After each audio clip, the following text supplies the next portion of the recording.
ताज पे हमला हुआ, चाहे यहाँ सदन पे हमला हुआ, हर जगह आपने देखा होगा कि अहिर समाज के लोगों ने बहादुरी दिखाते हुए छाती में गोली खाई है। कल से दिनेश लाल यादव यानी कि निरहुआ काफी ज्यादा चर्चा है अहिर रेजिमेंट को लेकर। काफी ज्यादा उनके इंटरव्यू भी इस टाइम पे वायरल हो रहे हैं, जिसके अंदर वो अहिर रेजिमेंट की मांग को काफी ज्यादा बढ़ाते हुए नजर आ रहे हैं।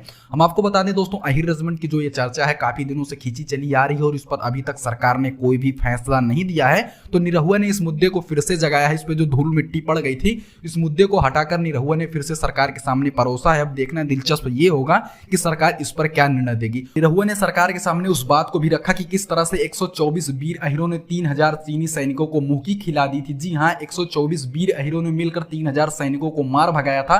तो उसी पर दोस्तों उनके सम्मान में अहिर रेजिमेंट की जो बात लगातार की जा रही है, अब देखना दिलचस्प ये होगा कि सरकार इस पर क्या फैसला ले। वैसे इस मुद्दे के बारे में आपकी पर्सनल राय क्या है, हमको कमेंट करके जरूर बताइएगा। वैसे जहां तक मुझे लगता है कि अहिरों के सम्मान में उनकी रेजिमेंट को बना देना चाहिए, क्योंकि ये मुद्दा काफी दिनों से खिंचता हुआ चला रहा है। इस पर आपकी पर्सनल राय क्या है, हमको कमेंट करके जरूर बताइएगा।